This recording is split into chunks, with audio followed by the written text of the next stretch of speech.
Bismillahirrahmanirrahim. Alhamdulillahirabbil alamin wassalatu wassalamu ala asyrafil anbiya'i wal mursalin wa ala alihi wa sahbihi ajma'in. Qala rabbi shrah li sadri wa yassir li amri wahlul 'uqdatam min lisani yafqahu qawli waj'al li waziran min ahli. Amin amin Allahumma ya amin.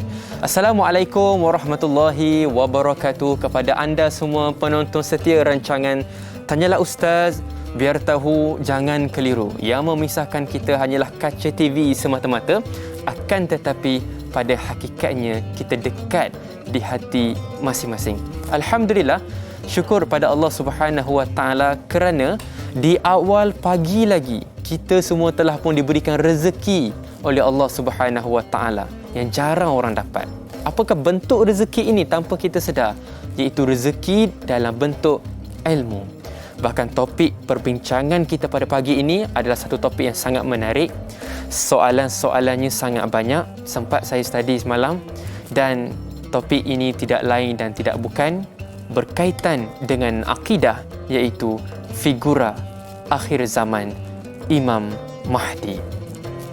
Sebagaimana semua sedia maklum, melalui ilmu hadis, iaitu daripada Abu Sa'id Al-Khudri, dinyatakan kepada kita dia akan memenuhi bumi ini dengan keadilan sebagaimana ianya dahulu dipenuhi dengan penuh kezaliman, dan dia akan menguasai bumi ini selama 7 tahun.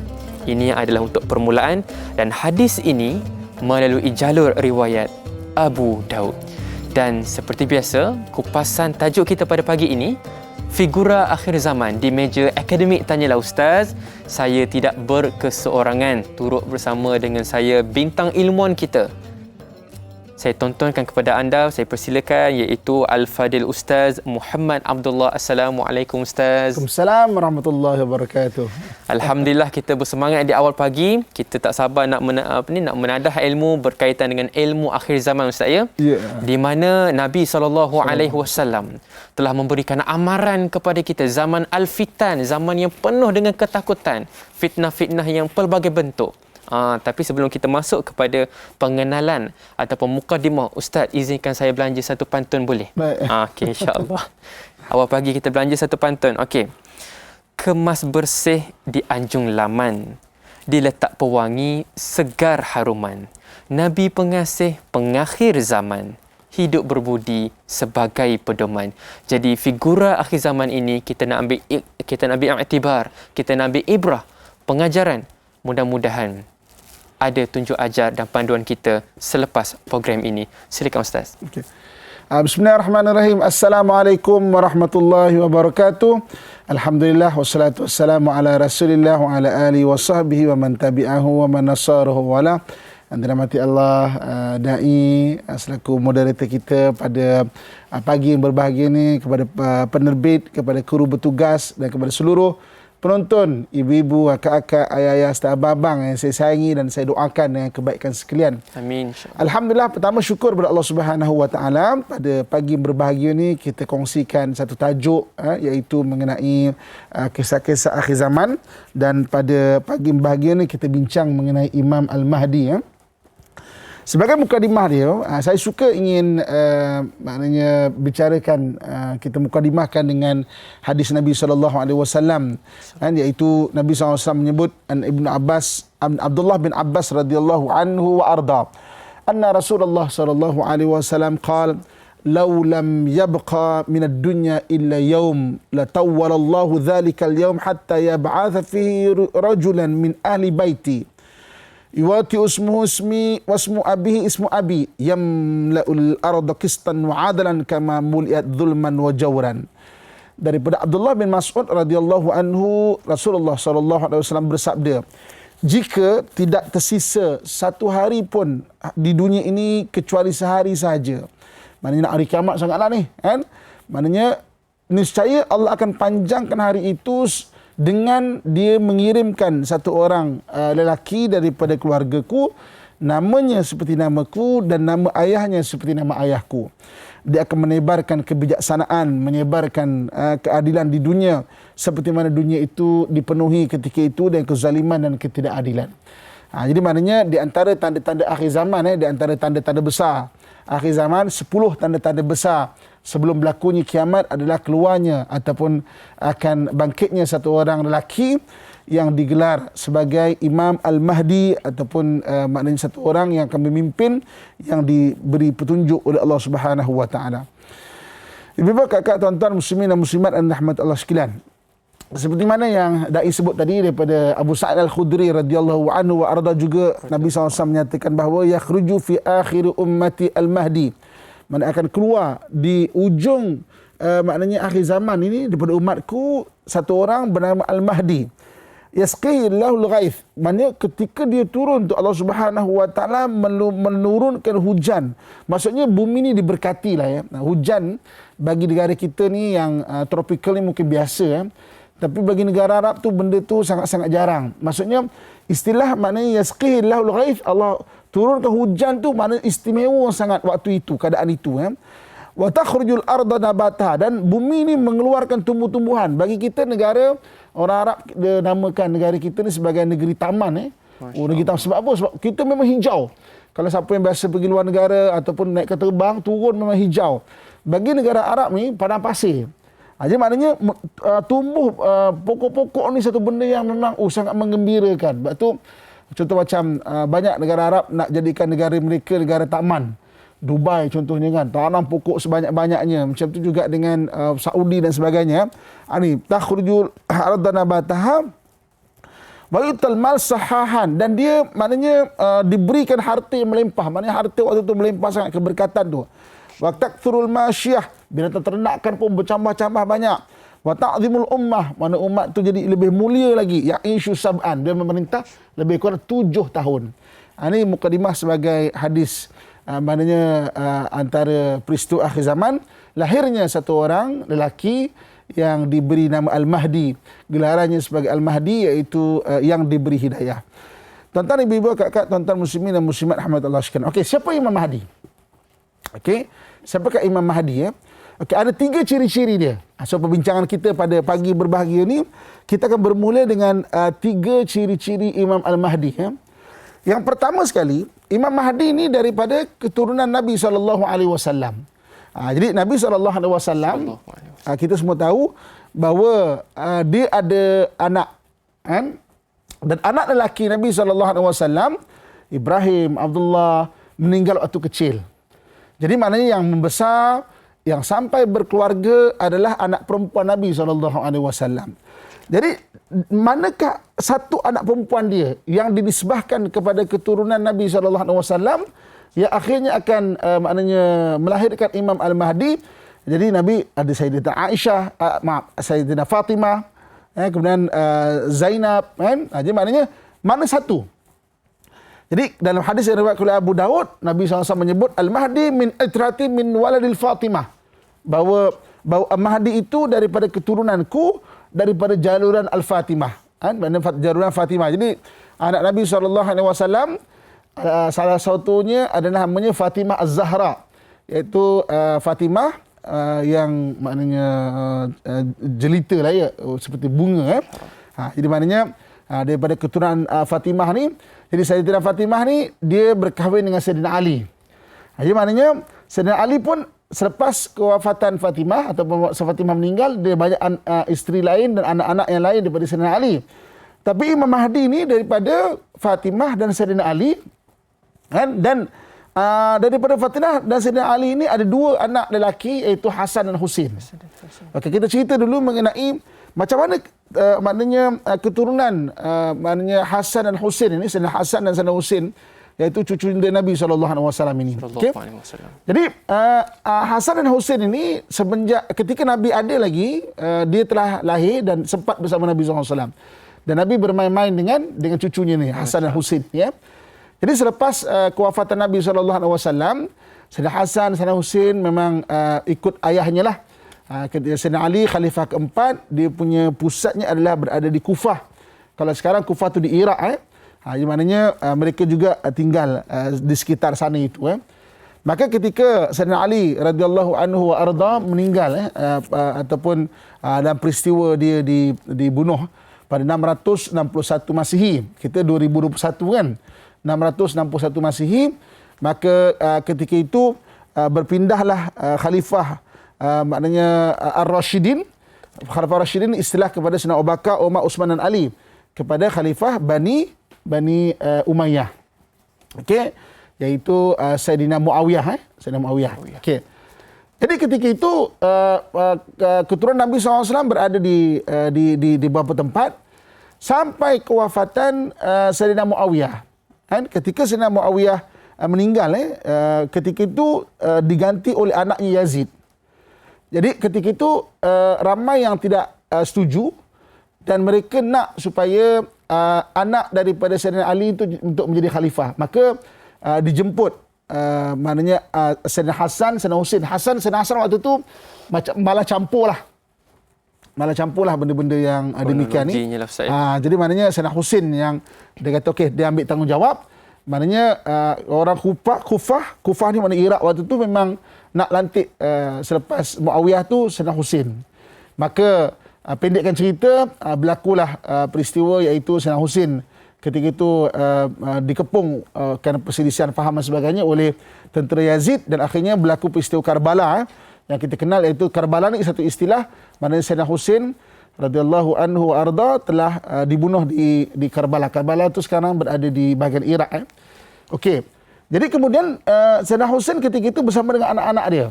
Anak-anak dia, antara anak-anak dia itu adalah Ali Zainal Abidin. Ali Zainal Abidin ni maknanya cicit Nabi SAW yang cukup terkenal.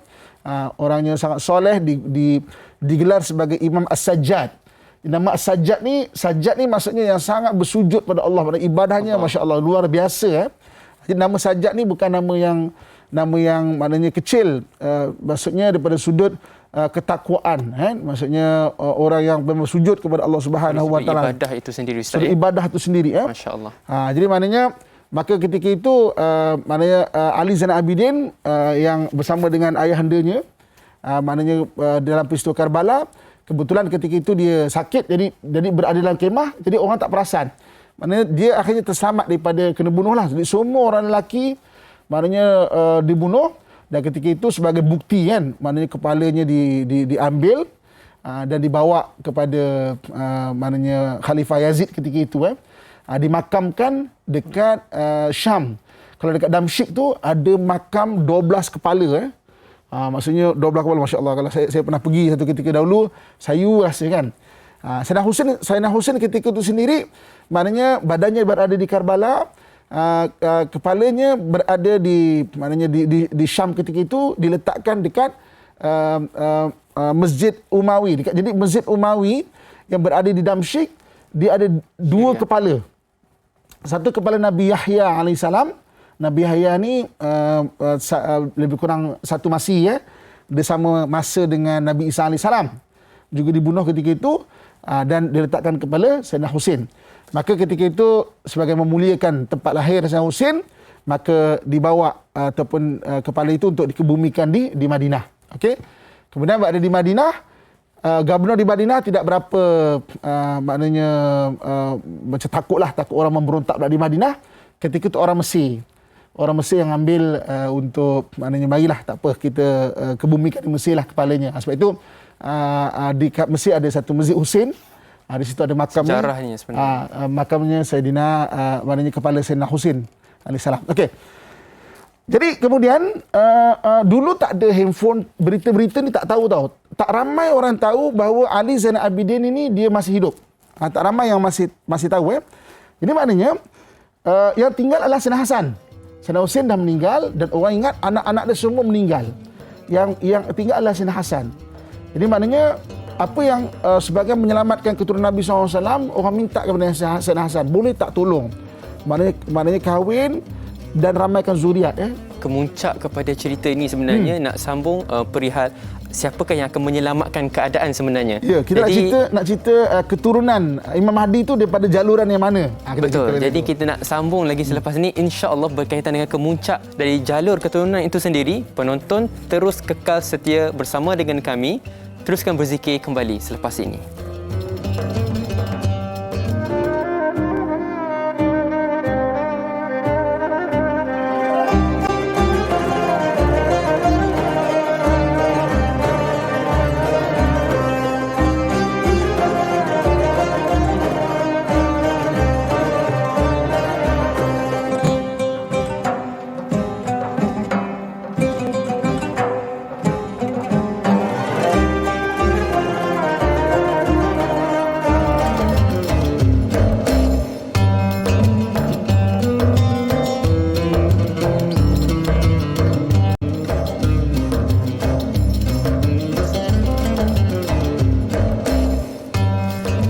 Figura akhir zaman yang kita nanti-nantikan. Penonton yang Allah Subhanahu Wa Taala sayangi sekalian, nak tahu di manakah jalur keturunan ini akan muncul dan dari manakah perkara ini akan berlaku, sejarah tidak pernah membosankan. Silakan Ustaz, insya-Allah. Okey. Terima kasih. Kita sambung ya. Okey. Jadi maknanya kita cerita mengenai ciri-ciri Imam Mahdi, ada 3 ciri-ciri yang penting. Kita masih lagi ciri-ciri yang pertama, iaitu keturunan dia Rasulullah, daripada keturunan Nabi SAW. Kita sedang cerita bagaimana keturunan Nabi SAW ya. Jadi maknanya keturunan Nabi SAW daripada Husain tadi itu, Sayyidina Husain, maknanya berkembanglah di Mesir iaitu ketika Gubernur Madinah tak mau ada pemberontak dan sebagainya, orang Mesir kata tak apalah, marilah kami jaga keturunan Nabi SAW.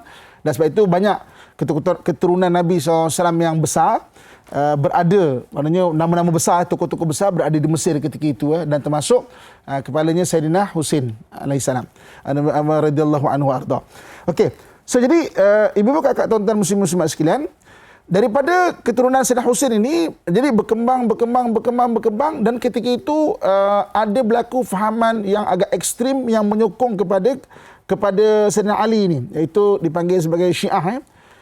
Jadi ketika itu keturunan Sayyidina Husain mengambil keputusan yang waktu itu diketuai oleh satu orang bernama Ahmad yang kemudiannya digelar sebagai Ahmad Muhajir. Muhajir yang berhijrah. Dia kata supaya tak nak keturunan Husain ni ada maknanya terpengaruh dengan fahaman Syiah ini, maka dia kata tak apalah, kami pilih satu tempat yang ceruk, yang jauh, yang orang tak nak duduk pun, iaitu dekat Hadramaut. Dekat Hadramaut. Jadi maknanya Ahmad Muhajir ni bawa seluruh keturunan Husain yang ada ni, supaya tak terpengaruh dengan fahaman Syiah yang melampau, yang maknanya memang nak berperang sebagainya, jom kita pergi ke Hadramaut. Hadramaut ketika itu adalah satu kawasan yang agak terpencil ya. Jadi maknanya daripada keturunan Sayyidina Husain yang berada di Hadramaut ini, inilah yang berkembang yang sampai kita di bahagian Nusantara ini.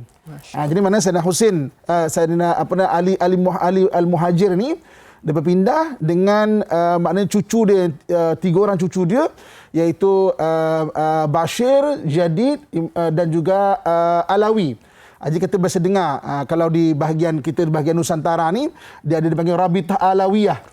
Rabitah Alawiyah ni daripada Ahmad Muhajir ini yang ada catatan keturunan Sayyidina Husain. Sebab itu kebanyakan keturunan Sayyidina Husain ni dia tahu silsilah dia. Dia keturunan Nabi, silsilah dia. Ada yang bergelar Syarif atau Syarifah, ada yang bergelar kalau Habib. Macam kalau di bahagian Indonesia atau tanah Jawa, Kepulauan Jawa tu, mereka menggunakan istilah Habib. Dan maknanya ada beberapa keluarga. Jadi Rabitah Alawiyah ni adalah yang menyambung. Rabitah Alawiyah ni awal kurun ke-19 lagi ketika zaman Khalifah Utsmaniyah lagi, yang berpindah ke bahagian Nusantara ni, dia ada silsilah keturunan. Maknanya daripada Sayyidina Husain sampai kepada Nabi SAW. Okey. Bagi keturunan Sayyidina Hasan, sebab Sayyidina Hasan tadi ketika Sayyidina Husain maknanya syahid di Karbala, jadi keturunan Hasan ni, jadi orang tak tahu bahawa Sayyidina Husain ni anaknya iaitu Ali Zainal Abidin selamat. Orang tak tahu. Sebab dulu tak ada internet, tak ada telefon kan. Jadi mereka semua jumpa Sayyidina Husain, kata tolong, maknanya banyakkan zuriat, maka dia kahwin, kemudian ada anaknya tu dibawa ke sana, maknanya ke sana kemari, maknanya untuk dikembangkan keturunan Nabi SAW. Dan daripada keturunan Hasan ini tidak ada catatan.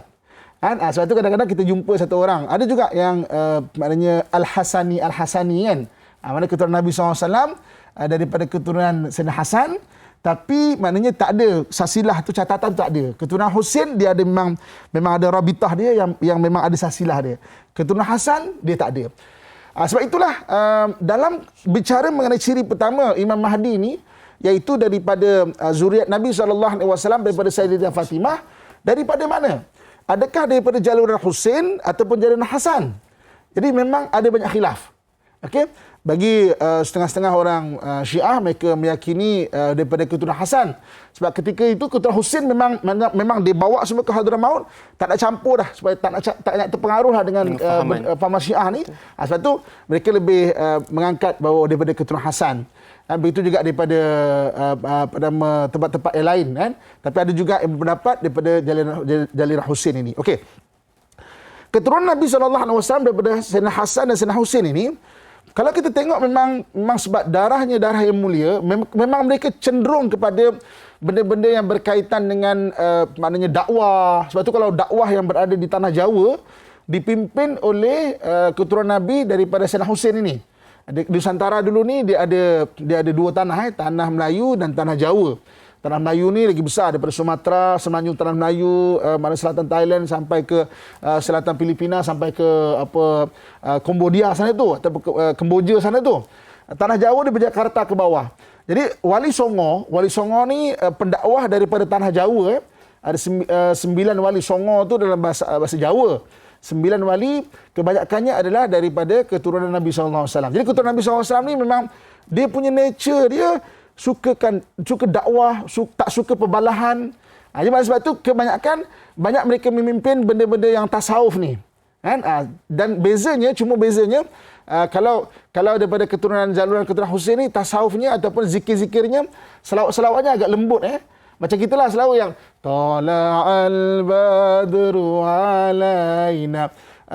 Daripada Sayyidina Hasan ni yang memang zikir yang memang itu yang kadang-kadang orang nampak macam apa ni pelik ni, macam agak menari dan sebagainya kan. Dia bukan menari. Mengambil daripada mana orang ingat Allah tu, allazina yadhkurunallaha qiyaman wa qu'udan wa ala junubihim. Ada orang ingat Allah dengan cara berdiri, cara duduk, cara berbaring kan. Jadi maknanya kalau kita tengok, sebab tu kalau ada setengah-setengah perbahasan mengenai ada panggil sebagai tarekat, kita bincang pada waktu lain, ataupun maknanya zikir-zikir ni, zikir-zikir jaluran Sayyidina Husain ni memang dia agak lembut. Lepas tu kita banyak terima Islam daripada jaluran Sayyidina Husain. Memang orang Melayu kita sesuai lembut-lembut lah. Tapi kalau Sayyidina Hasan ni dia agak lebih, maknanya ada yang berdiri, ada duduk dan baring. Okey. Sebab itu ciri pertama Imam Mahdi iaitu daripada keturunan Nabi SAW. Daripada jaluran mana ada khilaf. Tapi kalau Sayyidina Husain dia ada catatan dia. Dia ada Rabitah Alawiyah dia. Berbeza dengan jalur periwayatan Sayyidina Hasan ini yang tidak ada catatan. Baik Ustaz, kita sambung dulu selepas ini insya-Allah perihal berkaitan dengan jalur keturunan figura akhir zaman. Penonton, teruskan berzikir, teruskan setia bersama dengan kami kembali selepas ini.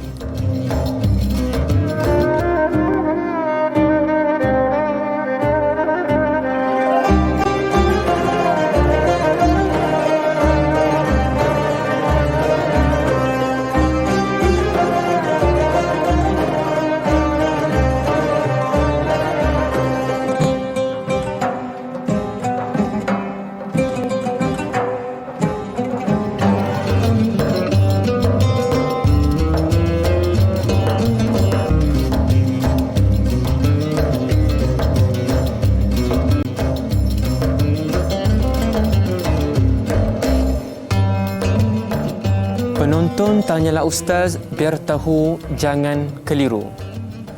Jalur keturunan figura akhir zaman ini baru permulaan mukaddimah sahaja, memerlukan masa yang sangat panjang, menunjukkan kepada kita perihal pentingnya figura akhir zaman ini dalam memimpin kita semua yang berada di zaman Al-Fitan. Silakan Ustaz, insya-Allah. Okey.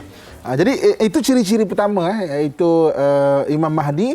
Dia daripada keturunan Nabi SAW, dan kita dah cerita dah mana keturunan Nabi SAW daripada jaluran Siti Fatimah. Siti Fatimah ada dua orang anak, iaitu Sayyidina Husain dan Sayyidina Hasan. Jadi maknanya Sayyidina Husain punya keturunan dia tak complicated, sebab daripada Sayyidina Husain anak lelaki dia semua meninggal kecuali Ali Zainal Abidin. Daripada Ali Zainal Abidin ni maknanya kita senang trace sebab dia tak banyak. Jadi maknanya sebab itu bila berpindah semuanya ke Hadramaut, lagilah orang tahu catatan dia kan, mana keturunan-keturunan. Daripada Sayyidina Hasan, memang sebab anaknya ramai, banyak dan dibawa untuk diselamatkan keturunan Nabi ni di Maghribi, ke Iraq, ke Syria, ke mana-mana semua, ke tanah Parsi. Sebab tu maknanya banyaklah dan tidak ada catatan yang maknanya keturunan. Sebab tu kalau ada daripada kota Al-Hasani, ya, tapi tak sampai seperti Sayyidina Husain yang memang ada tukang penjaga silsilah dia tu. Okey, kemudian yang keduanya, itu ciri pertama. Ciri pertama Imam Mahdi adalah iaitu dia daripada keturunan Nabi SAW. Yang keduanya, ciri-ciri dia dibai'ah. Dia bukan beria-ria mengaku Imam Mahdi. Dia tak adalah cakap aku Imam Mahdi ya. Mana tidak. Dia pun maknanya bukan beria-ria. Sebab itu adalah hadis Nabi SAW. Nabi menyatakan bahawa hadis surah Ibnu Majah bahawa Al-Mahdi minna. Mahdi itu di kalangan keluarga Nabi SAW. Al-Mahdi minna ahlal bait yuslihullahu fi lailatin. Maksudnya Allah Subhanahu wa taala memperbaiki dirinya, mempersiapkan dirinya pada satu malam je. Maksudnya dia seperti manusia biasa. Kalau mungkin zaman sekarang ni melalui pembelajaran seperti biasa kan. Dan dia tak beria-ria pun nak mengaku Imam Mahdi. Sebab tu hari ni kalau ada orang beria-ria mengaku Imam Mahdi, dia bukan Imam Mahdi. Tapi dia dibai'ah. Dia dibai'ah di mana? Iaitu di Mekah.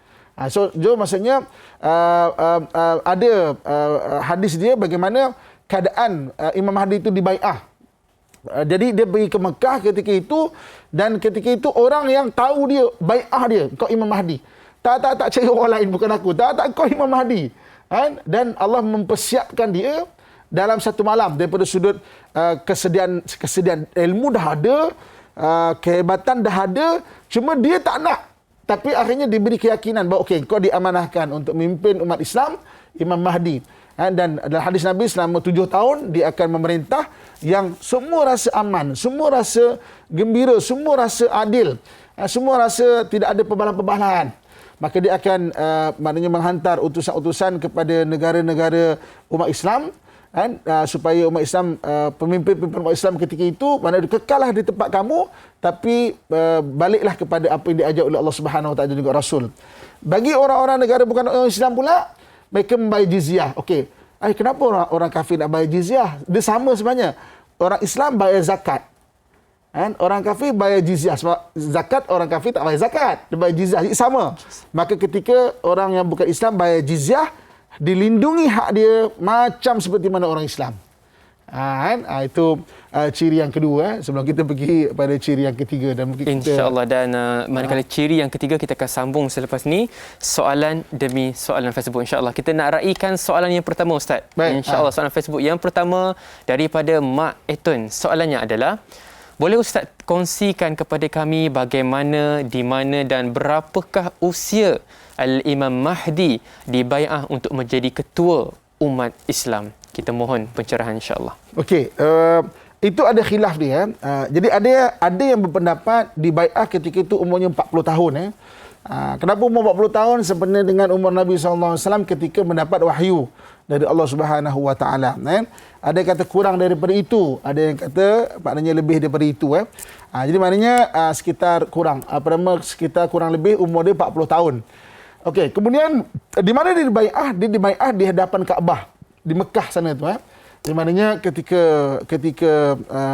maknanya berada di sana, orang-orang yang kenal kepada dia, mana bai'ah dia menjadi Imam Mahdi dan dia tak nak pun. Dia bukan mudah, dia bukan satu tugasan yang memang untuk dibangga-banggakan. Dia satu tanggungjawab yang besar. Dia kata tak nak. Dia orang bai'ah dia. Yang berada di Kaabah, di depan Kaabah, berada di Mekah lah ketika itu.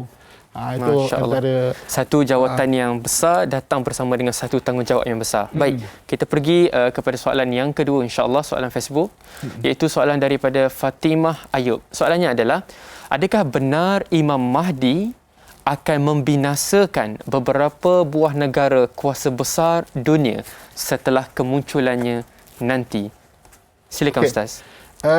Dalam istilah agama ataupun dalam istilah Islam kan, kita tak sebut sebagai membinasakan lah ya. Kita sebut sebagai futuh. Futuh ni pembukaan. Sebab tu dulu waktu zaman Nabi SAW lahir dan akhirnya Islam berjaya futuh ataupun buka negeri Rom dan juga Parsi. Mana Rom dan Parsi tetap sebuah negara. Maknanya tak sebuah negara Rom dan Parsi, tapi telah diislamkan dan difutuh. Futuh ni mana pembukaan. Jadi ketika Imam Mahdi sama juga maknanya dia futuh ataupun buka mana-mana negara-negara Islam yang engkar. Ada juga banyak negara umat Islam tapi pemimpin-pemimpinnya engkar dan mungkar kepada Allah Subhanahu Wa Taala, maka diajak untuk kembali kepada Allah Subhanahu Wa Taala, berpegang dengan Al-Quran, berpegang dengan hadis Nabi SAW, berpegang dengan ijma', kan, maknanya apa yang maknanya sepatutnya seorang pemimpin itu berpegang. Bagi negara-negara bukan Islam, maknanya dihantar utusan untuk okey, sekarang ada kepimpinan, jom mari sama-sama kita menandatangani perjanjian damai untuk sama-sama mengarahkan kebaikan. Jadi ada negara-negara yang memang diperangi ataupun diperangi di sudut futuh. Maknanya untuk dibuka negara itu ke arah yang lebih baik lagi. Jadi istilahnya bukanlah membinasakan kan. Tapi maknanya difutuhkan negara-negara besar ketika itu. Masya-Allah, di mana konsep kita katakan kalimah perkataan futuh itu sendiri sebenarnya bukan sekadar nak menghidupkan negara itu sendiri, tetapi dari sudut spiritual agama itu sendiri. Baik, soalan berikut iaitu adalah soalan Hurli Aini Abdul Muttalib. Soalannya adalah, antara sifat kepribadian Imam Mahdi alaihi salam ialah akhlak beliau menyerupai akhlak Nabi Muhammad sallallahu alaihi wasallam. Soalan saya, kenapa masih ada orang yang perasan dan sewenang-wenangnya mengakui dialah Imam Mahdi walhal akhlaknya itu tidak serupa langsung dengan akhlak Rasulullah sallallahu alaihi wasallam? Silakan Ustaz. Okey. Jadi maknanya akhlak ni, bila kita sebut akhlak, akhlak Islamiah tu apa? Kan? Akhlak Islamiah ni dua. Iaitu sikap ni yang nampak. Yang nampak. Contoh Nabi ajar mengenai sikap. Lepas tu kita baca Quran, baca hadis, kita akan nampak sikap. Sikap ni yang nampak, senyum, kan? Tabassumuka fi wajhi akhika laka sadaqah. Senyuman kamu di hadapan saudara kamu bukan sedekah. Yang nampak, beri makan, kan? Jamu, makan. Begitu juga dengan tolong orang, itu yang nampak. Itu akhlak. Pertama sikap yang nampak. Yang kedua sifat. Sifat ni yang tak nampak yang dalam. Belas kasihan, rasa sayang, rasa kasih sesama umat, kan? Jadi mana akhlak Islam ada dua. Bila sebut mengenai akhlak, maknanya dua benda ni nampak. Ada orang katakan, saya ni Ustaz, mulut je jahat tapi hati baik. Declare macam tu. Declare macam tu. Jadi dalam Islam, belum lagi akhlak. Sebab akhlak tu dua-dua. Maknanya mulut pun kena baik, dalaman pun kena baik juga. Jadi maknanya Imam Mahdi adalah orang yang akhlaknya cukup tinggi. Maknanya dia sudut sikap. Nampak maknanya menolong orang, bantu orang. Maknanya dalam keadilan dan maknanya menyebarkan benda keadilan, menyebarkan benda keselamatan dan bersifat. Maknanya orang nampak penyayangnya dia. Maknanya mengajak orang tawakal kepada Allah, mengajak orang balik berpegang kepada kalimah la ilaha illallah itu, nampak benda itu. Kan, sama ada kepada orang bawahan, orang atasan dan sebagainya. Jadi, dan soalannya kenapa ada mudah-mudah orang mengaku Imam Mahdi? Okey. Ada orang yang rasa teruja dengan benda itu. Macam, wah, Mahdi coolnya macam tu. Wah, cool kan? Macam, dah jadilah Imam Mahdi. Jadi dia berilusi bahawa dia adalah Imam Mahdi. Ada orang sampai berilusi. Sampai kadang-kadang berilusi ni, ada orang yang memang semangat. Ada orang yang memang, maknanya dia baca, dia macam nak jadi macam itu. Ada yang memang sampai, apa yang dipanggil, maaf saya sebut, tapi benda ni memang wujud, berilusi ni, delusional belief dipanggil. Sampai maknanya ada gangguan kesihatan mental. Dan saya pernah jumpa satu orang, memang saya pernah jumpa. Dia mengaku, saya Imam Mahdi. Maknanya, macam kerasukan macam itu kan. Dia ada delusional belief. Sampai orang macam tu, obses sangat sampai nak jadi macam itu kan. Sebab itu dalam Malaysia, kita dia ada kawalan enactment undang-undang. Maknanya bagi orang-orang yang mengaku-mengaku begini, boleh dikuatkuasakan atau ditegur melalui jaluran undang-undang. Supaya taklah menjauhkan orang daripada maknanya fahaman Ahlussunnah wal Jamaah yang sebenar. Jadi maknanya dah mengaku semua orang percaya. Akhir zaman sekarang pun banyak orang mengaku inilah dan sebagainya kan. Tapi dikawal oleh enactment yang berada di negara kita ni dalam konteks Malaysia. Wallahu alam. Alhamdulillah, syukur pada Allah Subhanahu Wa Taala. Berikut adalah jawapan kita yang untuk soalan yang telah pun kita bacakan tadi, mudah-mudahan menambahkan kefahaman kepada kita mengenai ilmu akhir zaman. Baik penonton, kita nak berehat seketika. Teruskan bersama dengan kami seperti biasa kekal berzikir kepada Allah Subhanahu Wa Taala kembali selepas ini.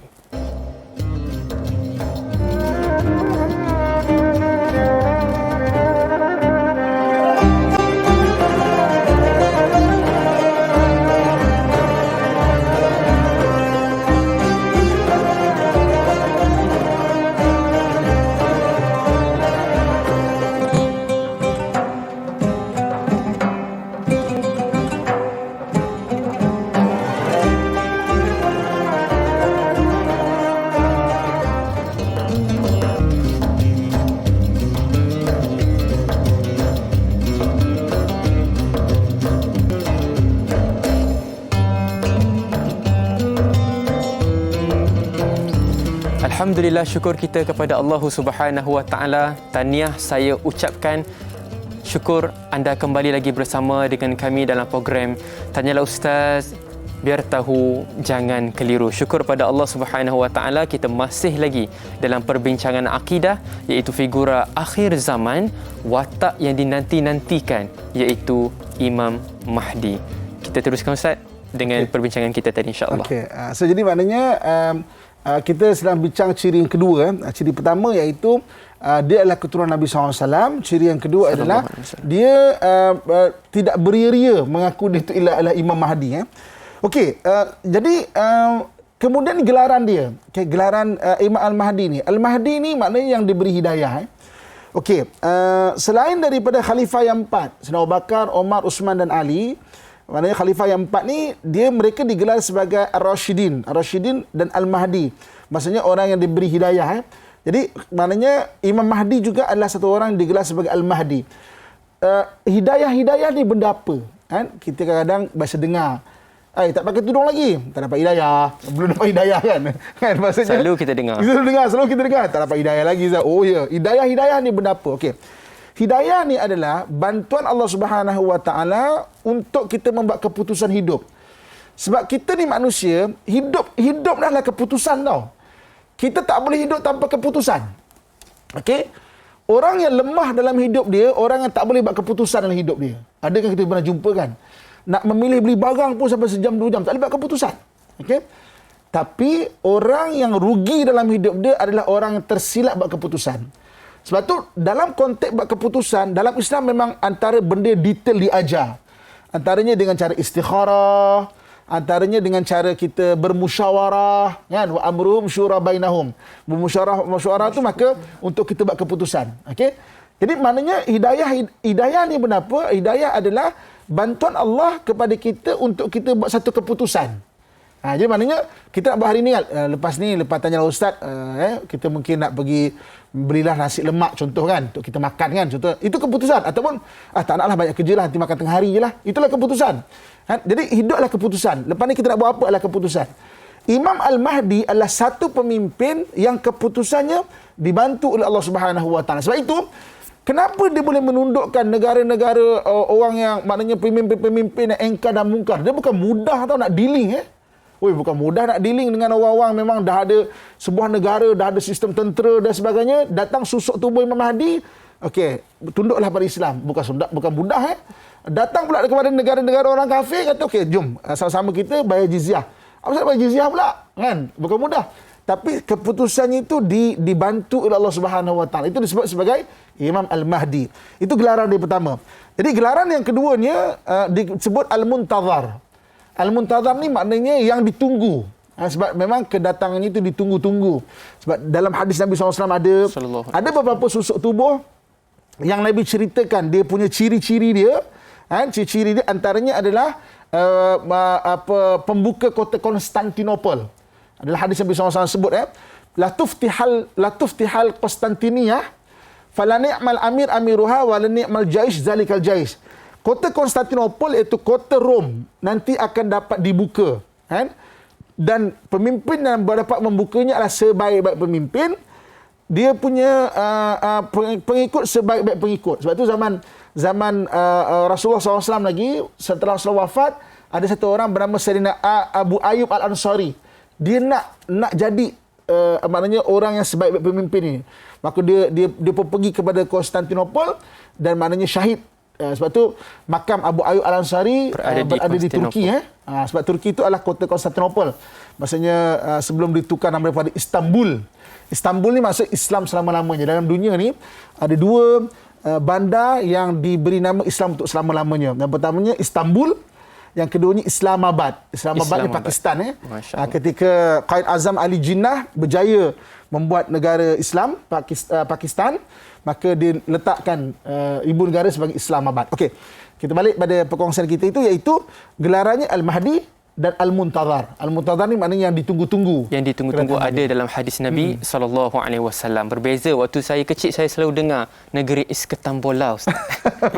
Masya Allah. Baik, kita nak raikan pemanggil kita yang seterusnya. Maafkan saya, pemanggil kita yang pertama untuk pagi ini. Bismillahirrahmanirrahim.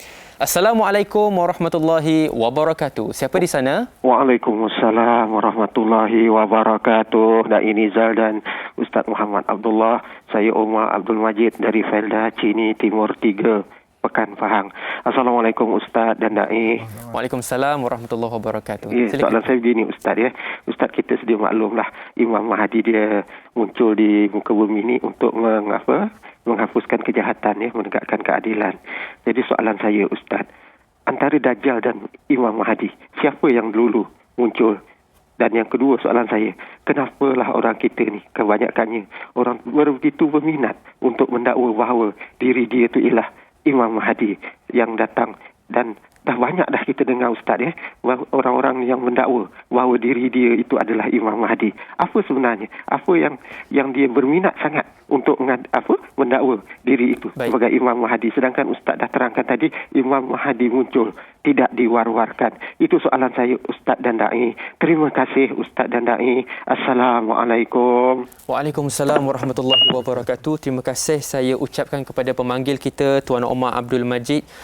Dua soalan yang sangat berkualiti untuk pagi ini. Yang pertama sekali nak bincang mengenai kronologi itu sendiri saya. Siapa yang datang terlebih dahulu? Nabi Isa alaihissalam kah ataupun Imam Mahdi? Dan soalan yang kedua, seperti mana Ustaz dah hurai dah tadi di awal-awal tadi, hatta Al-Imam Mahdi itu sendiri tak nak buat satu klarifikasi bahawa dirinya itu adalah Imam Mahdi. Tapi kita boleh tengok Ustaz, banyak individu-individu yang mengaku mereka ini adalah Imam Mahdi. Apakah keistimewaan, apakah perkara yang menyebabkan mereka begitu obses dengan watak figura akhir zaman? Silakan Ustaz. Pada saya balik kepada sudut ilmu. Jadi kalau kita faham tugasan Imam Mahdi dengan keadaan yang maksudnya dia terpaksa ambil tanggungjawab untuk menundukkan, bayangkan dalam dunia ni sekarang 190 negara, dia kena pergi dealing dengan 190 negara tu untuk tunduk dekat dia. Ingat mudah kerjaan ke? Jadi orang nampak macam jadi Imam Mahdi macam cool lah kan orang, tapi sebenarnya bukan semudah itu. Sebab itu Imam Mahdi sendiri dia pun tak nak, bukan aku, orang bai'ah dia. Tak, engkau sebenarnya. Sebab tu dalam hadis Nabi SAW, Nabi sebut bahawa Imam Mahdi itu dipersiapkan dari sudut keyakinan dia adalah dalam satu malam. Nabi sebut hadis riwayat Ibnu Majah, Al-Mahdi min ahlil bait yuslihullahu fi lailah. Allah menyediakan dia dengan satu malam. Satu malam tu maksudnya dia terima okey, tak apa, maknanya memang akulah yang memang akan mengambil tanggungjawab ini. Dan satu malam dia tidak berobses selama 10 tahun baca pasal Imam Mahdi, lagi 3 tahun aku kok Imam Mahdi. Tak, bukan. Dia sampai satu malam. Tapi orang baik mereka tak takut orang lain, bukan aku. Allah menjadikan dia satu malam. Daripada sudut keyakinan dia itu. Ini maknanya balik pada sudut ilmu. Ini maknanya taklah mudah-mudah orang nak mengaku dan sebagainya. Bukan saja Imam Mahdi, orang mengaku Nabi pun ada. Maksudnya macam-macam orang ni kan. Okey. Jadi soalan dia, kronologi dia. Jadi bermula dengan Imam Mahdi ini antara tanda-tanda 10 tanda besar hari kiamat. Imam Mahdi dulu sampai dah hadis yang disebut, kalaulah kiamat itu tinggal 1 hari sekalipun sebelum tak keluar Imam Mahdi, Allah akan panjangkan lagi. Okey. Jadi maknanya berlaku Imam Mahdi dia dapat menundukkan semua satu dunia itu lebih kurang dalam 7 tahun. Maka keluar satu lagi maknanya satu lagi tokoh akhir zaman, iaitu Dajjal. Kan? Dajjal dia akan keluar, kita akan cerita nanti mengenai Dajjal pada episod yang akan datang. Kemudian Imam Mahdi tak mampu untuk berlawan ataupun berhadapan dengan Dajjal. Dajjal ni pula juga digelar sebagai yang ditunggu-tunggu ataupun Masayah. dalam bahasa orang Yahudi, mereka memanggil Dajjal ni Masayah, maknanya penyelamat mereka pula lah. Maknanya orang Yahudi pula yang akan cuba lead dunia ni dengan Dajjal. Dipimpin oleh satu orang bernama Dajjal. Kemudian ketika itu Imam Mahdi pun tak mampu nak lawan Dajjal. Maka ketika itu Allah Subhanahu Wa Taala turunkan Nabi Isa alaihissalam yang sekarang berada di langit kedua. Di manakah langit kedua itu wallahu alam. Jadi perbahasan mengenai lapisan langit itu sangat banyak di mana wallahu alam. Di mana daripada langit kedua diturunkan di Manaratul Baida, di menara putih. Jadi ulama berijtihad, menara putih itu adalah di Masjid Umawi di Damsyik sekarang. Masjid Umawi ada satu masjid lama. Dia masjid itu daripada zaman Nabi, maknanya ahli kitab zaman Nabi Isa lagi. Kemudian dijadikan masjid. Masjid Umawi itu dia ada menara putih. Di situ para ulama kata dalam hadis yang disebut Manaratul Baida, di situ dia diturunkan. Maka ketika itu Imam Mahdi dengan Dajjal dah dikepung apa semua, maka dia bertemu dengan Nabi Isa AS di Masjid Al-Aqsa. Ketika itu waktu subuh. Ketika subuh memang dalam keadaan yang memang sangat kepenatan lah kita sebut. Macam Dajjal asap dan banyak yang syahid ketika itu. Maka ketika diturunkan Nabi Isa, dan ketika nak solat, maka Imam Mahdi Allah bagi petunjuk kenal Nabi Isa AS, silakan untuk imam. Tapi Nabi Isa AS kata silakan. Maksudnya Nabi Isa juga mengikut syariat Nabi Muhammad SAW, duduk berada di belakang Imam Mahdi yang juga umat Muhammad. Maknanya kemuliaan umat Muhammad tu. Nanti kita akan cerita mengenai Nabi Isa AS pula. Itu kronologi dia. Imam Mahdi dulu, kemudian Dajjal, kemudian baru Nabi Isa AS. Alhamdulillah, syukur pada Allah Subhanahu Wa Taala. Sekurangnya kita tahu masih lagi bertambah lagi Ustaz seorang lagi tokoh figura dakwah. Baik, kita nak ambil pemanggil kita yang seterusnya. Assalamualaikum warahmatullahi wabarakatuh. Siapa di sana? Assalamualaikum. Siapa di sana? Waalaikumsalam warahmatullahi wabarakatuh. Waalaikumsalam warahmatullahi wabarakatuh. Boleh dengar. Alhamdulillah. Saya Silakan puan, soalannya. Ya, Siti Rohani Mursyid dari Banting. Saya ingin bertanya lah Ustaz. Soalannya saya ingin bertanya, macam tak clear lah telefonnya. Oh, boleh dengar jelas. Boleh dengar jelas, Kak. Ya, teruskan dengan soalannya. Boleh dengar. Soalan saya begini, di kalangan Imam Mahdi ni, Imam Mahdi ni ada mengatakan namanya Muhammad bin Abdullah. Dan Imam Mahdi, ada kalangan wanita bertanya, Imam Mahdi ni Muhammad bin Abdullah, dan kenapa jadi namanya Imam Mahdi? Dan satu lagi soalan saya, benarkah kalau kita mengamalkan surah Kahfi tidak diganggu Dajjal di hari akhir zaman nanti? Itu aja soalan saya Ustaz. Assalamualaikum warahmatullahi wabarakatuh. Waalaikumsalam warahmatullahi wabarakatuh. Terima kasih saya ucapkan pemanggil kita iaitu Puan Siti Rohani. Kita ada dua soalan Ustaz. Pertama sekali, kenapa namanya Imam Mahdi Muhammad bin Abdullah? Macam kena je dengan nama panel kita pagi ni. Itu soalan kita yang pertama. Maafkan saya Ustaz Dan yang kedua ada berkaitan dengan apakah benar Ustaz jika amalan kita beramal dengan amalan surah Al-Kahfi ini, pembacaannya itu menghindarkan kita daripada fitnah akhir zaman itu sendiri. Silakan. Okey, kita ingat tak saya sebut tadi di awal, kita akan bercerita 3 ciri Imam Mahdi. Yang pertamanya iaitu dia daripada keturunan Nabi SAW. Kita dah bahas dah, Sayyidina Husain atau Sayyidina Hasan. Benar. Yang keduanya iaitu dia mana tidak beri-ria mengaku dia Imam Mahdi, dan yuslihullahu lailah. Allah menyiapkan dia tu dalam masa satu malam untuk dia percaya, iyalah saya Imam Mahdi. Maknanya bukanlah dia berobses 10 tahun baca pasal Imam Mahdi, 3 tahun berangang-angan sampai ada ilusi aku Imam Mahdi kot bukan begitu Dan ciri yang ketiga, dalam hadis Nabi SAW menyatakan bahawa namanya ismuhu ka ismi wa ismu abu ka ismu abi. Maknanya namanya seperti nama aku, kata Nabi SAW, dan nama ayahnya seperti nama aku. Okey, iaitu namanya Muhammad bin Abdullah lah. Muhammad Abdullah ni banyak sangat lah ya. Maknanya bukan dan dulunya ni banyak sangat kebetulan orang nama Abdullah, nama Muhammad. Tapi dia keturunan Nabi SAW. Jadi maknanya bagi pandangan orang Syiah pula, dia menambahkan maksudnya ismuhu ka ismi wa ismu abi ka ismu ibni. Sebab tu namanya seperti nama aku, nama ayahnya seperti nama anak aku. Sebab tu setengah orang Syiah mengatakan bahawa nama Imam Mahdi adalah Muhammad bin Hasan. Kan? Itu yang kalau kepercayaan bagi orang Syiah, mereka katakan bukan Muhammad bin Abdullah, Muhammad bin Hasan. Kan? Tapi dalam hadis sahih daripada Ahli Sunnah wal Jamaah, nama dia ismu ka ismi wa ismu abu ka ismu abi. Namanya seperti nama aku, nama bapaknya seperti nama bapak aku. Okey. Jadi Imam Mahdi ni namanya disebut dalam hadis, ciri-cirinya tak banyak. Tapi macam contoh figura yang lain, contoh katakanlah pembuka kota Konstantinopel, nama tidak disebut. Contoh besok nanti kita akan kongsikan hadis-hadis Nabi mengenai pembantu Imam Mahdi. Ada daripada dua bahagian, dipanggil sebagai pemegang panji hitam. Satu daripada Khurasan, satu lagi daripada Timur. Disebutkan ciri-ciri dia tapi tak sebutkan nama dia, siapakah yang akan memimpin. Maknanya dua panji hitam ini, daripada Khurasan dan daripada Timur, bahagian Timur ni. Kan? Wallahu alam. Kronologi perkara apa yang berlaku dalam watak figura akhir zaman. InsyaAllah. Kita teruskan dengan soalan pemanggil kita. Assalamualaikum warahmatullahi wabarakatuh. Siapa di sana? Waalaikumsalam warahmatullahi wabarakatuh. Assalamualaikum Tuan Ustaz dan Dai.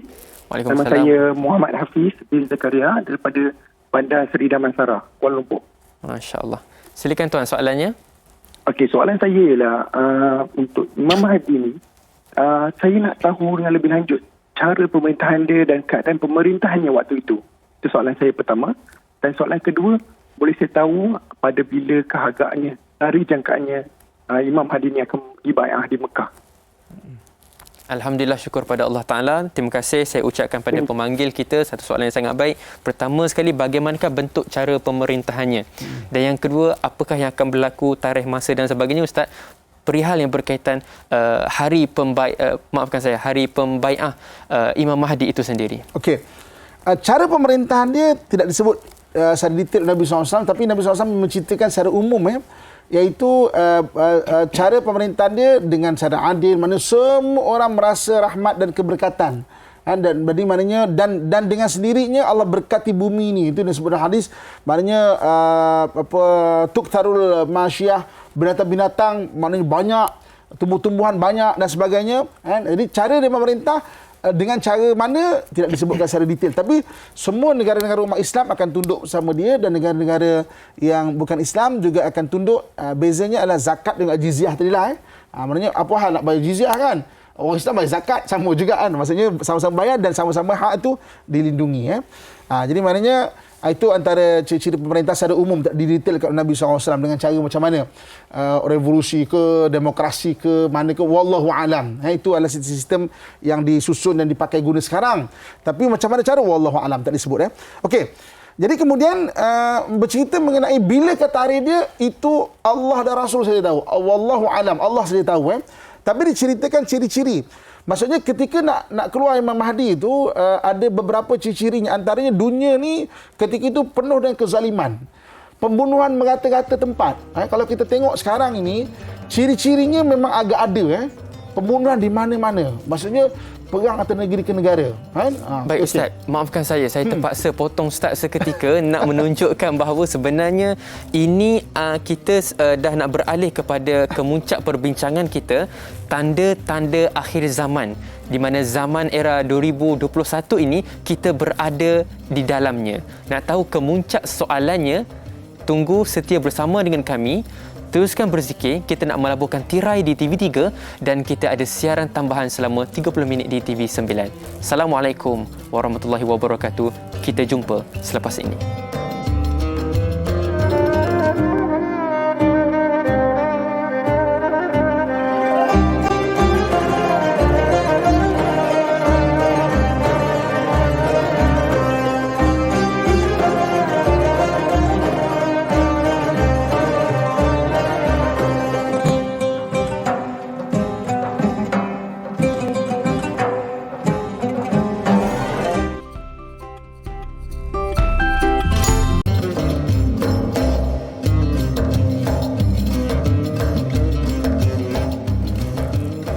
hanyalah ustaz, biar tahu jangan keliru.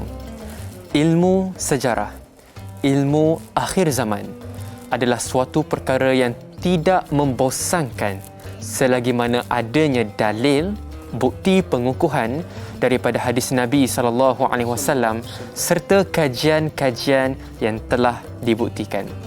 Nak tahu apakah bentuk perbincangan kemuncak kita, tanda-tanda akhir zaman di era dunia moden ini? Silakan Ustaz, insya-Allah. Tuan-tuan, muslim-muslimat sedang penonton yang saya sayangi dan saya doakan dan kebaikan sekalian. Terima kasih. Kita sambung 30 minit lagi dekat TV9 mengenai figura ataupun tokoh akhir zaman itu, iaitu Imam Al-Mahdi. Jadi maknanya tadi kita sedang bincang mengenai macam mana bila nak keluar, wallahu alam, tapi ciri-cirinya banyak. Jadi dalam hadis Nabi SAW ada ceritakan mengenai ciri-ciri dan sebagainya.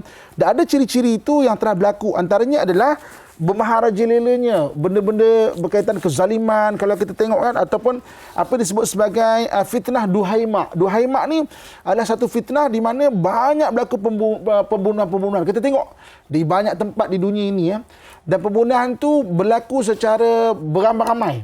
Kan? Tidak seperti dahulu. Kan? Jadi maknanya ini dipanggil fitnah Duhaimak.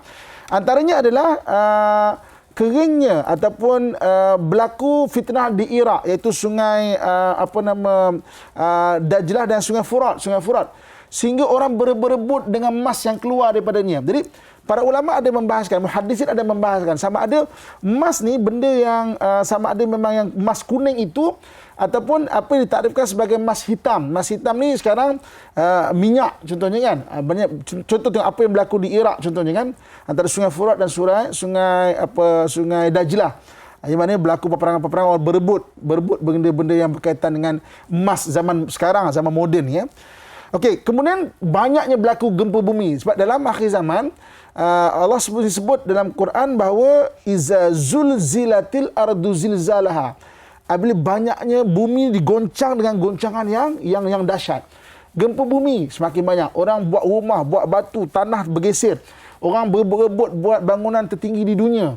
Di Dubai contohnya kan. Maknanya dengan struktur tanah yang mereka cuba dengan ilmu mereka okey, tapi sebenarnya dengan bebanan yang begitu kuat menggerakkan bumi punya bunyi-bunyi tanah, akhirnya berlaku gempa bumi selain daripada alam punya reaksi, ada juga kerosakan yang maknanya terjadi ataupun daripada hasil tangan manusia. Antaranya apa? Terjadi gerhana bulan pada malam pertama bulan Ramadan dan gerhana matahari pada pertengahan bulan. Yang mana peristiwa ni pernah berlaku 4 kali kalau ikut dalam sejarah. 1959 pernah sekali. Maknanya gerhana bulan, gerhana matahari dan bulan Ramadan. 1960 pernah sekali, 1981 pernah sekali, 1982 pernah sekali. Jadi maknanya telah berlaku gerhana yang pada bulan Ramadan, satu gerhana bulan, satu gerhana matahari. Kemudian berlaku huru-hara pada musim haji, berlaku pembunuhan di Mina. Jadi maknanya pernah berlaku tragedi Muasim. Dan wallahu alam untuk yang akan datang. Dan kemudian yang keenamnya memang bumi ni dapat hentaman daripada meteor-meteor yang banyak yang datang daripada luar. Maknanya bumi kita ni dilanggarlah dengan meteor-meteor yang daripada atas. Dan kalau kita tengok maknanya memang banyaklah kejadian-kejadian berlakunya meteor-meteor yang jatuh ke bumi ini. Jadi maknanya kalau kita tengok tanda-tanda ataupun ciri-ciri kebangkitan tu memang ada. Cuma tarikhnya bila, wallahu alam, Allah Subhanahu Wa Taala saja tahu. Kita hanya boleh membaca ciri-ciri dia. Ni dia. So jadi maknanya itu antara ciri-ciri keluarnya ataupun bangkit Imam Mahdi. Kalau kita tengok mungkin telah hampir, mungkin tidak hampir pun, wallahu alam. So yang penting maksudnya kita jadilah orang yang baik, orang bertakwa untuk kita ni selamat dunia akhirat. Itulah mudah-mudahan insya-Allah. Apakah persediaan kita, apakah pengajaran yang dapat kita belajar daripada figura akhir zaman ini? Baik, kita nak teruskan dengan soalan Facebook berikut, iaitu soalan daripada Puan Mazni Hassan. Soalannya adalah, semasa kemunculan Imam Mahdi, adakah semua peralatan canggih yang ada zaman sekarang akan lumpuh sehingga dunia ketika itu kembali seperti zaman Rasulullah SAW, iaitu berperang dengan menggunakan pedang, pedang, tombak, panah serta menunggang kuda? adakah pembawa panji-panji hitam itu merupakan pengikut setia bagi Imam Mahdi dan di manakah asal mereka? Mungkin Ustaz juga boleh menghuraikan kepada kami dari sudut geografi kedudukan pembawa panji hitam ini sendiri. Silakan Ustaz. Soalan pertama, adakah kita akan balik kepada zaman asal teknologi? Ini banyak sangat pandangan yang menyatakan demikian. Tapi tak didetailkan oleh hadis Nabi SAW mengenai kadar itu. Sebab maknanya zaman itu tak terjangkau mungkin teknologi yang ada sekarang. Jadi maka sebahagian para ulama, ustaz-ustaz, tuan guru kita menyatakan bahawa kita akan balik. Teknologi besok tak hidup dah. Maknanya dah tak ada teknologi. Maknanya akan balik kuda, pedang, tombak balik. Dah tak ada dah senapang-senapang ke nuklear ke tak ada ke apa semua. Itu satu pandangan. Satu pandangan lagi adalah, maksudnya teknologi itu katakanlah kuda ke pedang ke apa, tapi telah diperkasakan dengan teknologi yang ada. Mungkin pedang waktu itu bukan pedang yang memang semata-mata besi yang sekarang ini. Mungkin pedang waktu itu pedang lebih canggih daripada itu lagi. Sekarang ada teknologi laser, teknologi mungkin maknanya senapang daripada jauh, maknanya memanah dengan cara yang moden kan. Pistol dan sebagainya kan. Jadi maknanya dan wallahu alam mungkin diperkasakan dengan teknologi yang ada sesuai dengan zaman kita. Jadi memang ada dua pandangan ada kata balik-balik kepada zaman dulu, itu hanya pandangan saja. Ada yang berpendapat sesuai dengan zaman ini kan. Wallahu alam. So ini maknanya jadi ketika lahirnya Imam Mahdi sesuai dengan zaman kita ini, jadi itulah perbahasan yang ada disebut ketika apakah teknik peperangan ataupun teknologi yang ada ketika itu. Okey, menyentuh mengenai soalan yang kedua iaitu mengenai asal pembawa panji-panji hitam. Panji hitam Okey, ketika zaman Nabi SAW ada dua kerajaan besar dan ada dua laluan besar. Okey. Dua kerajaan besar ni iaitu Rom dan juga Parsi. Berjaya diislamkan oleh para sahabat. Dua laluan besar ni, satu Silk Road. Silk Road ni laluan darat atas. Silk Road ni mana? Xi'an. Xi'an dulu adalah kota ibu kota China sebelum berpindah ke Beijing pada kurun ke-16. Dulu beribu tahun dulu ada di Xi'an. Xi'an ni betul-betul di tengah China Dan negeri China tu kalau yang menarik dia, paling tengah adalah Xi'an, dan Xi'an tu paling tengah mana? Di dalam masjid Agung Xi'an. Masjid Agung Xi'an tu dia ada tugu. Ini tempat paling tengah di negeri China. Kan? Ada satu tugu betul-betul dalam masjid Xi'an. Umur masjid Xi'an tu dah 1200 tahun. Jadi para sahabat berjaya mengislamkan, maknanya laluan sutera kita panggil. Sutera daripada Xi'an pergi ke Khurasan. Khurasan ni sekarang Afghanistan, Bukhara, Samarkand, Khiva. Daripada situ pecah pada dua, Rom dan juga Parsi. Itu laluan sutera. Sebab dulu orang ada sutera boleh menjadikan orang jadi sangat kaya waktu tu, dan boleh mengupah tentera-tentera upahan. Sebab tu sutera ni menjadi rebutan ketika itu. Jadi maknanya sahabat yang mengislamkan laluan sutera ni dua orang, iaitu Sayyidina Qis dan Sayyidina Qas. Makamnya berada di Yugur. Sayyidina Qis dan Sayyidina Qas. Kemudian laluan kedua yang menjadi Islamkan adalah laluan rempah. Dia panggil Spice Road. Laluan rempah ni mana? Laluan laut. Laluan laut bermula daripada, kalau sekarang ni, Guangzhou. Sebab tu Guangzhou ada makam sahabat bernama Abi Waqqas. Sa'ad bin Abi Waqqas. Jadi ada perbahasan, adakah Sa'ad bin Abi Waqqas ataupun adik dia. Jadi macam saya berpegang kepada adik dia Abdullah bin Abi Waqqas. Sebab dalam kitab Muwatta Imam Malik, Sa'ad bin Abi Waqqas wafatnya berada di Madinah. Jadi maknanya Abdullah bin Abi Waqqas yang berada di sana. Jadi maknanya dia berjaya mengislamkan laluan rempah ni. Maknanya spice laluan rempah ni daripada Guangzhou pergi melalui kita Nusantara ni, Goa, daripada India, kemudian pecah pada dua, Rom dan juga Parsi. Okey. Jadi kenapa sahabat beria-ria mengislamkan dua laluan timur ini? Sebab dalam hadis Nabi SAW, di akhir zaman yang akan memperkukuhkan ataupun menyemarakkan kebangkitan Islam ni pada dua tempat. Satu daripada timur, satu lagi daripada Khurasan. Dalam hadis Nabi SAW menyatakan, "Idza ra'aitum rayatus sauda qad ja'at min qibalil Khurasan fa'tuha." Kalau kalian melihat panji-panji hitam yang datang daripada arah Khurasan, maka datangilah dia. Dan satu hadis yang lain bahawa tatla'u rayatus sauda min qibalil masyriq. Maka akan ada satu lagi panji hitam daripada bahagian timur. Bahagian Khurasan bahagian mana? Wallahu alam. Bahagian timur, bahagian panji hitam bahagian timur daripada mana? Wallahu alam. Tapi sahabat telah mengislamkan dua laluan ini sebab anak keturunan daripada dua laluan inilah yang akan menyemarakkan kebangkitan Islam akhir zaman. Ya, daripada dua panji hitam, Khurasan dan juga daripada timur. Sebab itu, orang-orang Yahudi dan juga Nasrani dia tahu, dia percaya pada hadis. Kita pelik kan? Ya ke orang Yahudi ni percaya pada hadis? Kan? Saya biasa pergi ke Palestin, pergi Masjid Aqsa, saya biasa bergaul dengan orang Yahudi. Orang Yahudi ni sebab para nabi banyak dibangkitkan daripada orang Bani Israel, nature percaya benda gaib ada kat dia. Dia lebih khurafat daripada mana-mana bangsa kat dunia sebab nature percaya benda gaib. Dia suka benda-benda gaib, cerita-cerita gaib dia suka. Dia pakai tangkal, badan dia pakai tangkal. Kalau kita pergi ke Palestin, kita pergi ke Jerusalem, nak tahu kedai tu orang Islam ke orang Yahudi senang aja, mudah aja. Tengok kedai dia ada tangkal ke tak. Kan? Sebab orang Yahudi memang percaya pada tangkal-tangkal. Sebab itu, nature percaya pada benda gaib ada dekat dia. Sebab itu dia percaya pada hadis-hadis Nabi. Kan? Contohnya macam Nabi sebut, besok berlaku peperangan, orang Yahudi yang menyembah syaitan ni, dia semua pokok-pokok dan batu-batu akan mengeluarkan gelombang yang boleh difahami. Ya ibadah Rahman, wahai hamba Allah ni, belakang ada Yahudi tangkap. Kecuali satu pokok bernama pokok Gharqad. Dan mereka tanam pokok Gharqad di sekitar Israel tu. Okey. Jadi sebab itulah, sebab mereka percaya, mereka cuba kafirkan balik dua laluan ini. Laluan rempah dan laluan sutera.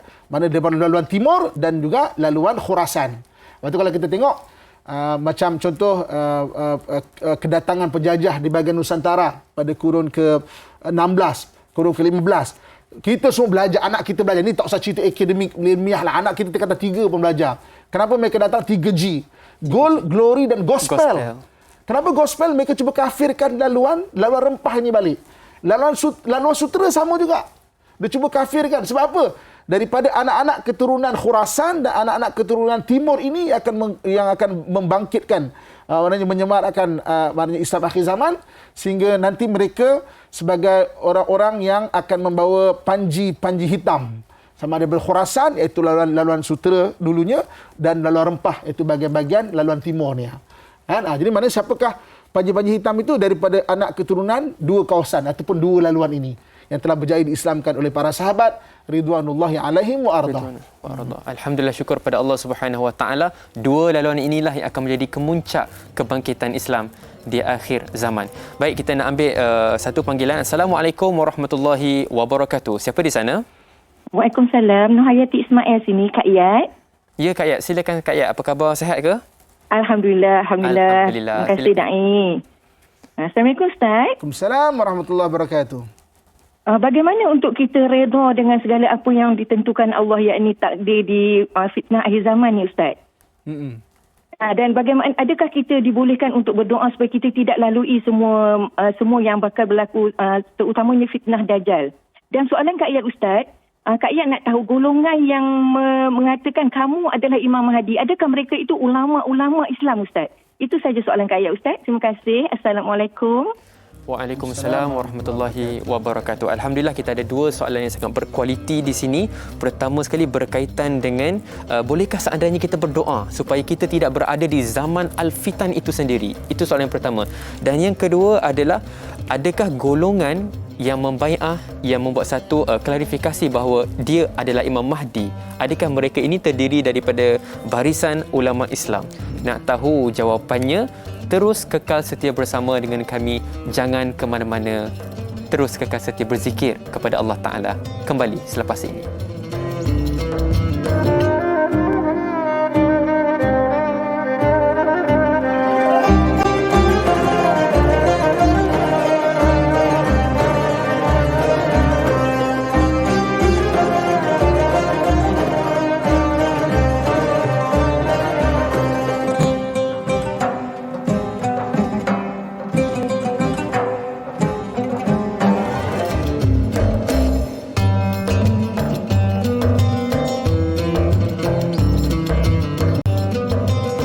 Penonton yang Allah Subhanahu wa taala kasihi, sayangi sekalian, kita nak raikan soalan yang baru saya bacakan sebentar tadi. Adakah kita dibenarkan, adakah kita boleh untuk berdoa kepada Allah Subhanahu wa taala agar kita tidak berada pada zaman kemuncak fitnah ini? Soalan yang pertama. Soalan yang kedua, siapakah golongan yang membuat klarifikasi bahawa individu tersebut adalah Al-Imam Mahdi? kita mohon penjelasan Ustaz, insya-Allah. Okey, yang pertama nak doa ni tak ada masalah. Kita boleh doa je. Apa kita nak minta kepada Allah Subhanahu Wa Taala. Memang ada orang yang memang, saya pun ada kawan, saya pernah jumpa. Dia memang dia berulang kali kata, Mat, aku ni doa lah sangat janganlah sampai hidup waktu Dajjal ke apa semua. Dan kawan tu sekarang memang dah meninggal. Kan? Sebenarnya dan tidak sedikit tau kawan-kawan saya ustaz kalau ni satu belajar sebagainya, macam aku doa lah biar tak ada apa semua kan. Nak doa Allah SWT mengetahui, Allah yang mengabulkan doa. Jadi lebih baik dalam hadis Nabi sebut kan, jangan berdoa minta yang maknanya macam gitu ataupun minta kematian lah contoh kan, biarlah tak sempat, maknanya minta kematian kan. Lebih baik kan dalam hadis Nabi doa, ya Allah kalau hidup tu baik, kehidupkanlah. Kalau mati tu baik, maknanya matikanlah kan. Maksudnya lebih baik minta doa kebaikan. Maksudnya, ya Allah kalau dia kata aku hidup tu bagus sama itu, kau pelihara aku dan keturunan aku. Kalau tak ada tak payahlah. Maknanya tak payah cakap biarlah, tak payahlah macam tu kan. Okey, yang keduanya, dalam dunia ni kita ada circle kita, ada lingkungan kita. Sebagai contoh kan, baru-baru ni saya cari buku untuk saya, ada satu orang minta saya pimpin untuk usrah. Okey. Jadi saya ada satu kitab tu lama. Apa nama kitab tu Ustaz? Kitab lama macam Risalah Ta'lim ke macam itulah. Maknanya ini kita usrah tahun 80-an kan. Dan tak ada orang guna dah kitab tu. Tapi usrah ni dia guna kitab tu. Mana saya nak cari kitab tu? Saya pergi zaman Masjid India kan. Tanya ke orang ahli kitab kenal. Oh, kitab tu nak buat usrah apa ni? Contoh kenal kitab tu kan. Oh, kitab usrah ini tahun 80-an digunakan kan. Oh, okey, sekarang tak ada dah orang guna. Okey. Orang jual nasi lemak, dia tahu mana nak beli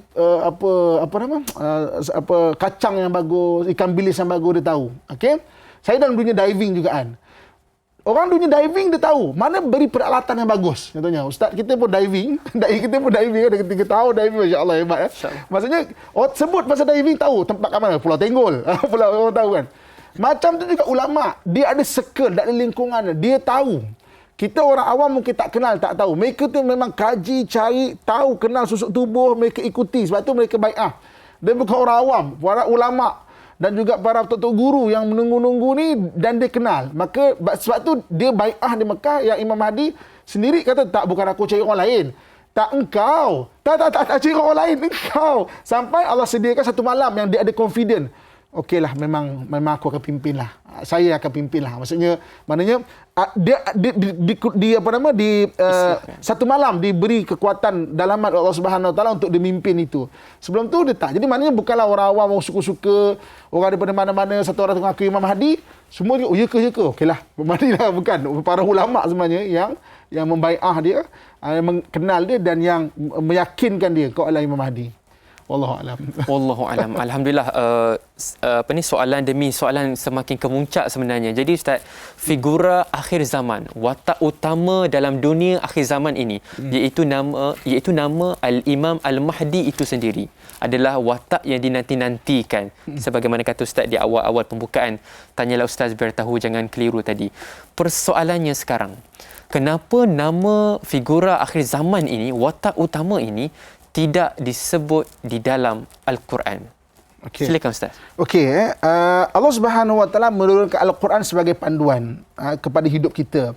Jadi maknanya panduan-panduan hidup ini, kemudian siapa yang paling memahami Al-Quran adalah Nabi SAW. Sebab tu kalau kita baca Al-Quran, nak faham Al-Quran ni dia ada 4 step. Maknanya kalau kita nak katakan kita nak tafsir Quran kan. Tafsir Quran dengan ayat Quran yang lain. Contoh macam Qul huwallahu ahad. Allah tu esa. So esa tu apa? Wa ilahukum ilahu wahid. Mana ayat Quran dengan ayat Quran. Kalau tak kita maknanya tak jumpa ayat Quran yang membahaskan ayat Quran lain, Al-Quran dengan hadis Nabi SAW yang paling faham mengenai Al-Quran.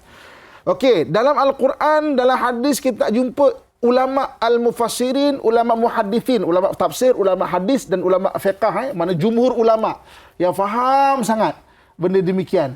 Barulah tak jumpa, kita fikir tak jumpa macam mana buat qiyas. Maksudnya ada kaedah dia. Bukan kita baca Quran terus ni kok terjemahan dia suka kita kan. Dia ada turutan dia, dia ada cara dia. Okey. Jadi daripada mana datangnya mengenai figura-figura akhir zaman ataupun tokoh-tokoh akhir zaman ini? Daripada Al-Quran yang kemudiannya dibahaskan oleh Nabi SAW melalui hadis-hadis Nabi SAW. Dan Nabi ini wa ma yantiqu anil hawa in huwa illa wahyu yuha. Dia tidak bercakap melainkan apa yang telah diwahyukan kepadanya. Contoh macam Dajjal, kan? Tentang peristiwa akhir zaman. Okey, akhir zaman tu berlaku hari kiamat dan sebagainya. Dalam Quran memang jelas mengenai hari kiamat. Jadi maknanya para sahabat bertanya, ahli kitab bertanya, ahli kitab ni memang bertanya. Jadi dibahaskan, okey, apa tanda-tanda akhir zaman? Maka Nabi bahaskan, 10 tanda-tanda hari kiamat, antaranya Dajjal, Imam Mahdi. Sebab itu dia adalah tafsiran kepada apa yang disebut oleh Al-Quran. Dia tak disebut sendiri oleh Al-Quran, tapi tafsiran daripada ayat-ayat mengenai akhir zaman, hari kiamat dan sebagainya. Itu kita dapat daripada hadis-hadis Nabi SAW.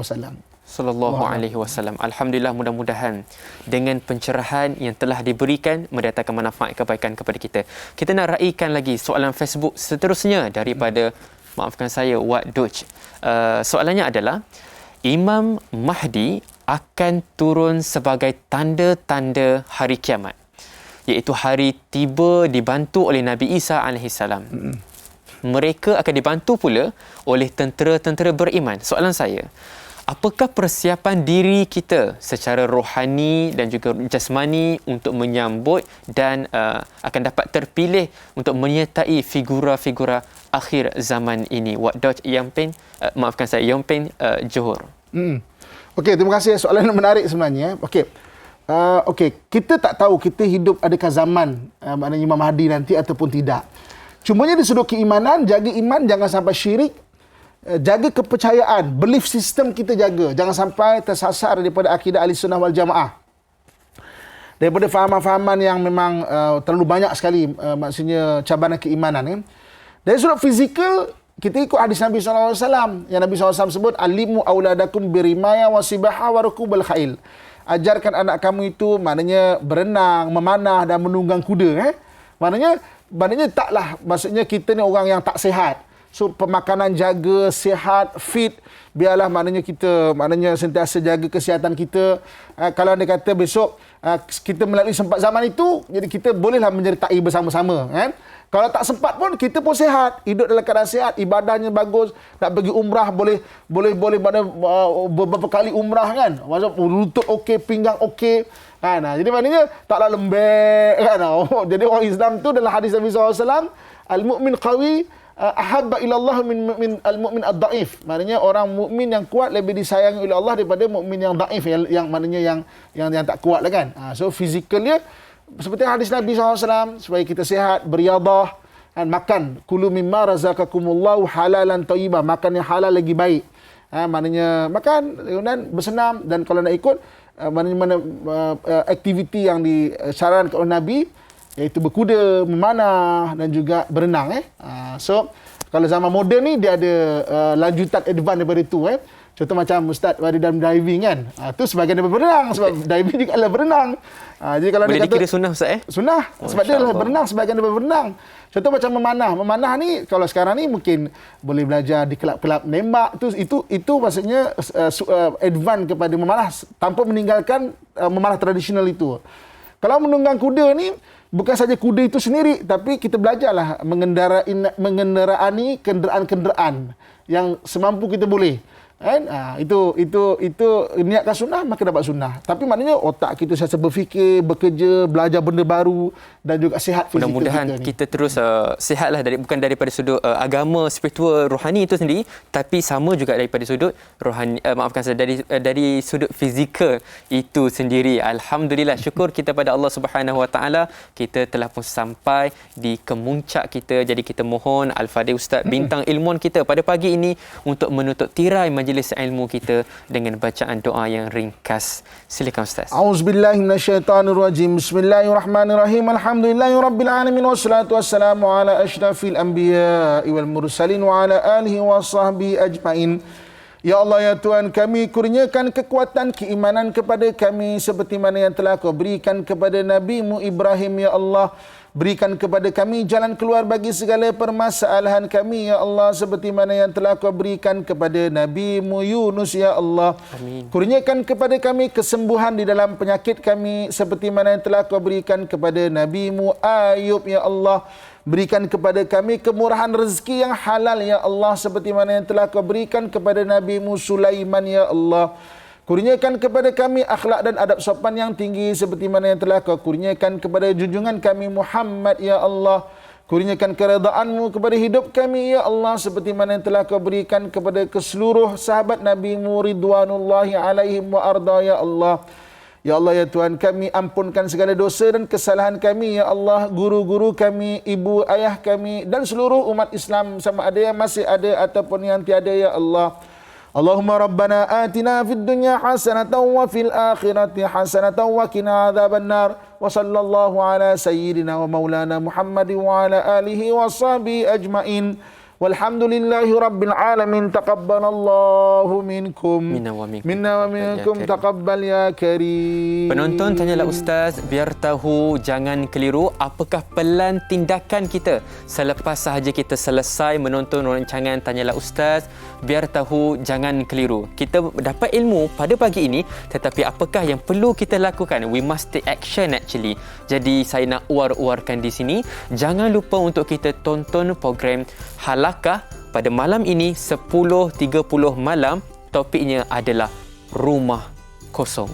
Jadi jangan lupa untuk kita ambil action ini, mudah-mudahan selari dengan persediaan akhir zaman kita. Dan jangan lupa insya-Allah esok anda akan berjumpa dengan moderator kita iaitu Da'i Luqman bersama dengan panel kita Ustaz Muhammad Fauzi Mustafa dalam bab akhlak, iaitu akhlak pergaulan.